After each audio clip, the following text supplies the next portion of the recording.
एक प्रश्न आया मेरे पास कि भैया मैं छोटी से छोटी चीज़ों को दिल पर ले लेती हूँ। कोई ज़रा सा कुछ बुरा बोल दे, मेरे मन की ना हो, डांट पड़ जाए, मुझसे कुछ गलती हो जाए, मैं बहुत ज़्यादा दिल पर ले लेती हूँ।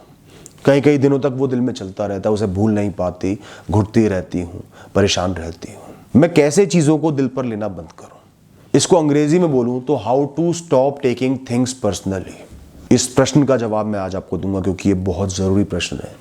बहुत से लोग इमोशनल होते हैं, इन चीज़ों का सामना करते हैं। जब भी तुम्हें जीवन से कोई भी नकारात्मक प्रतिक्रिया मिलती है, कोई डांटता है, कुछ बुरा होता है, कोई हंसता है या जीवन तुम्हें नीचा दिखाता है, वो तुम्हें नहीं मिल रही, वो उस परिस्थिति को मिल रही है जिसमें तुम खड़े हो, उस स्थान को मिल रही है जहां तुम आज इस क्षण में खड़े हो। वो दो तीन चीजें एक साथ हुई हैं कॉम्बिनेशन में, जिनको देख के दूसरा इंसान वो प्रतिक्रिया दे रहा है या जीवन प्रतिक्रिया दे रहा है। अगर तुम फिसल कर गिर गए कीचड़ में तो लोग तुम पर नहीं हंस रहे, कीचड़ में फिसल के गिरने पर हंस रहे हैं। तुम्हारी जगह कोई और भी फिसल कर गिर जाता तो भी लोग हंसते। तो तुम कोई अनोखे नहीं हुए, ये तुम्हारे साथ नहीं हुआ है। तुम इस प्रतिक्रिया को दिल पर क्यों ले रहे हो जो उस परिस्थिति की मोहताज है? तुमने काम में कोई बहुत बड़ी गलती कर दी, तुमसे एक चूक हो गई, तुम्हें बहुत डांट पड़ी, सबके सामने डांट पड़ी, वार्निंग मिली। तो ये वार्निंग, ये डांट तुम्हें नहीं पड़ी है, तुम्हारे उस घूमते हुए दिमाग को पड़ी है जो उस समय घूम रहा था, जिसका ध्यान काम पर नहीं था। तुम्हारी जगह कोई और भी होता, और सबका दिमाग ऐसे घूमता है, अपने ख्यालों में खो जाता है। तुम्हारी जगह कोई और भी होता, उसको भी ऐसे ही डांट पड़ती। तो डांट पड़ी है दिमाग के उस बिना बात के घूमने को, काम पर ध्यान ना देने को। उसको दिल पर क्यों ले रहे हो? तुम अगर उस परिस्थिति से जुड़े ना होते तो तुम्हें डांट नहीं पड़ती, तुम्हारा मजाक नहीं उड़ता। बात खत्म, सिंपल सी बात है। और जब तुम उस परिस्थिति से नहीं जुड़े हुए थे तब तुम्हें डांट पड़ रही थी, लोग हंस रहे थे, नहीं हंस रहे थे। तो ये तो बहुत छोटा सा पहलू सामने आ गया जो तुम्हारा है भी नहीं, जो किसी के भी साथ हो सकता है, तुम्हारे साथ हो गया, इसलिए तुम्हें वो बातें सुनाई गई, तुम्हारे साथ वो हुआ। ये एक नकाब है जो तुमने कुछ क्षण के लिए चेहरे पर जानते हुए या अनजाने में डाल लिया। पर्सनैलिटी का मतलब ही नकाब होता है दोस्तों। हम सब नकाब पहनकर घूम रहे हैं और नकाब बदलते रहते हैं, हम परिस्थितियों के हिसाब से उनको बदलते रहते हैं, और कुछ बार बिना चाहत के कुछ नकाब हमें मिल जाते हैं। तो उस क्षण में वो नकाब तुम्हें मिला, कुछ चीजें मिल गई, जैसे दिमाग इधर उधर खोया हुआ था, जरूरी काम था, गलती हो गई, डांट पड़ गई। इस पूरे जीवन में तुम अनगिनत किरदार निभाओगे। एक तो बड़ा किरदार हो गया, उसमें भी बहुत छोटे छोटे किरदार निभाओगे, कभी बचपने का, कभी बुढ़ापे का, कभी जवानी का, कभी जोश का, कभी कमजोरी का, कभी जीत का, कभी हार का। अनगिनत किरदार निभाने हैं तुम्हें। कुछ क्षणों के या कुछ समय के किरदार पर लोग हंस दिए, तालियां नहीं बजाई, तो क्या हो गया? अभी तो बहुत से किरदार निभाने और बहुत से किरदार निभाकर यहां पहुंचे, क्या उन सब पर लोग हंसे? तो खुद को एक समझना बंद कर दो, मैं समझना बंद कर दो। बहुत से अलग अलग किरदार निभा रही है आपकी आत्मा इस जीवन में।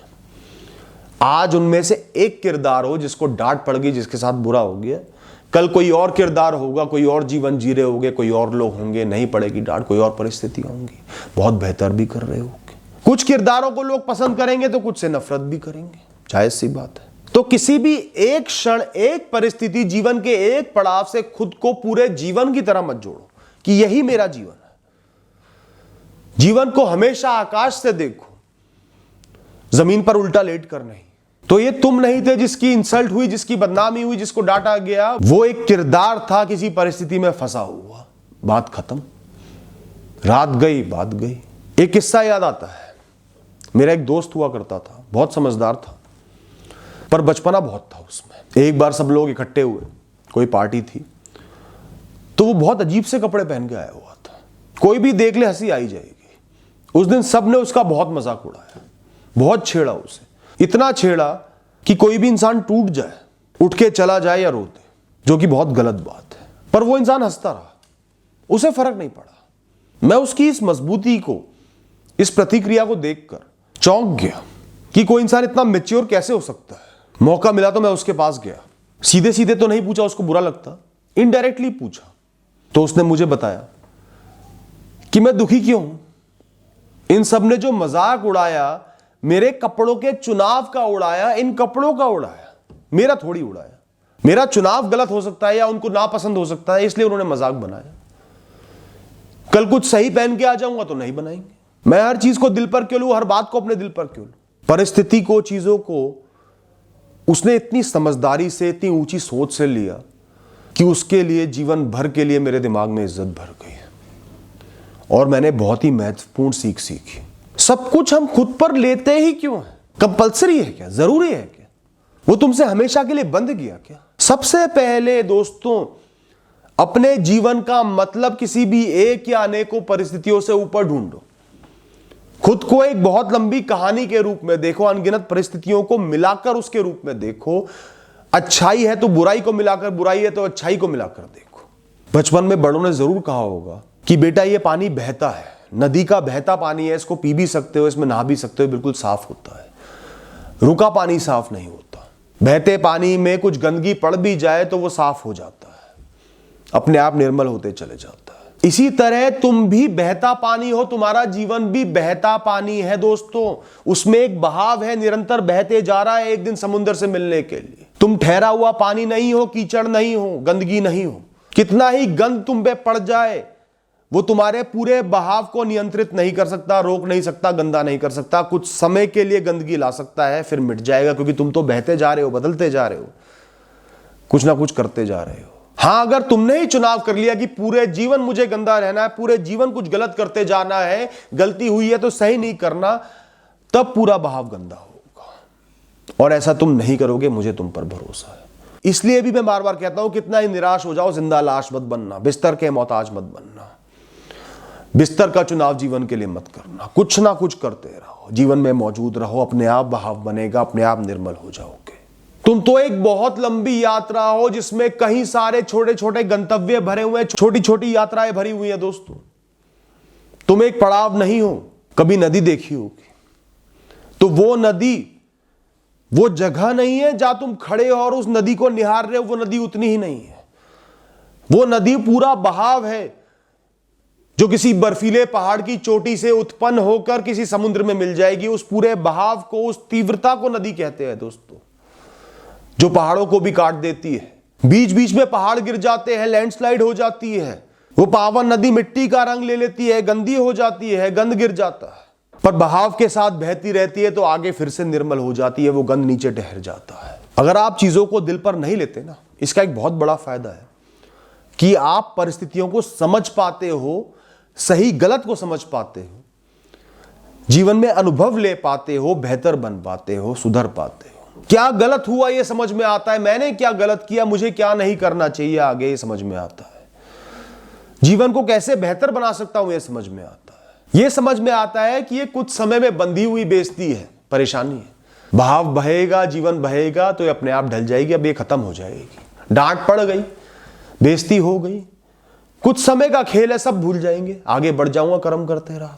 तुम्हें दो चीजें पता चलती हैं कि या तो ये बहुत छोटा है, हो गया, खत्म हो गया, जीवन के आगे कुछ भी नहीं है, बीत जाएगा, या फिर तुम्हें समझ में आता है मुझे आगे कैसे जीवन जीना है ताकि ये चीज दोबारा ना हो। तो दोनों ही चीजें तुम्हारे लिए अच्छी हो रही है। एक तो बुरी चीज होके बीत गई, दूसरा तुम खुद को बेहतर बना पा रहे हो। अगर दूसरा गलत भी है तो वो परमानेंट नहीं है तुम्हारे जीवन में। उससे रिश्ता रखना तुम्हारे हाथ में, तुम्हारे फैसले में। तुम्हारा ही फैसला चलेगा जीवन में, जब तक कि तुम कमजोर होकर जीवन के आगे खुद को सौंपना दो। पर जिस क्षण तुम चीजों को दिल पर लेना शुरू कर देते, मेरे साथ हुआ है, मेरे साथ कैसे हो गया, मैं कैसे बर्दाश्त करूं, उसी समय तुम्हारी भावनाएं तुम पर हावी हो जाती है। तुम डिफेंसिव हो जाते हो, खुद को सही साबित करने में लग जाते हो, या खुद को नीचा समझने लगते हो, खुद पर प्रश्न उठाने लग जाते हो। तुम्हें लगता है तुम पर हमला हो गया है और तुम कुछ नहीं कर पाए। फिर या तो तुम लड़ते हो और बेइज्जती कराते हो और बुराइयां झेलते हो, या कई कई दिन, महीनों तक गुस्से में पड़े रहते हो। वो तुम्हारे दिमाग पर हावी रहता है, तुम कर्म नहीं कर पाते, आगे नहीं बढ़ पाते, कुछ अच्छा नहीं कर पाते। और गुस्से में इंसान ज्यादातर गलत फैसले ही लेता है, अपने नुकसान को बढ़ाता है। तुम जीवन में आनंद के विषयों का आनंद नहीं ले पाते। चंद क्षण का एक काम हुआ, एक परिस्थिति आई, उसकी वजह से तुमने अनगिनत क्षण खराब कर लिए। काहे की समझदारी है? क्या जरूरी था वो क्षण खराब करना? क्या जरूरी था उस बात को दिल पर लेना, मैं पर लेना? क्या तुम्हारा वो मैं है भी? जब भी कुछ ऐसा हो, कुछ बुरा हो, लोग हंसे, मजाक उड़ाए, बेइज्जती हो, डांट पड़े, हमेशा सोचो ये मेरे साथ नहीं हुआ है जो इतनी लंबी एक कहानी है, ये एक किरदार के साथ एक सीन में हुआ है, एक छोटी सी परिस्थिति में हुआ है, और कोई भी मेरी जगह होता उसके साथ भी यही होता। ये मेरे लिए कुछ खास नहीं है, टेलर मेड नहीं है मेरे लिए। कम पैसे की वजह से लोग नहीं पूछ रहे, तो तुम्हारी जगह कोई राजा भी खड़े हो जाएगा ना, उसके साथ भी यही अंजाम होगा। और जो लोग हंस रहे हैं उनके साथ भी ये होता तो लोग उन पर हंसते। उनकी हंसी में तो अंधापन छुपा है कि ये मेरे साथ नहीं हो सकता, इस दुनिया में सब कुछ सबके साथ हो सकता है, बड़ी से बड़ी गलती सबको ही कर सकते हैं, जीनियस लोग भी गलतियां कर सकते हैं। तो खुद से उस परिस्थिति को अलग रखो, खुद से उस किरदार को अलग रखो जो आज निभा रहे हो, खुद से उस विषय को अलग रखो जो हुआ है, और मुक्त जियो दोस्तों। Thank you and all the best.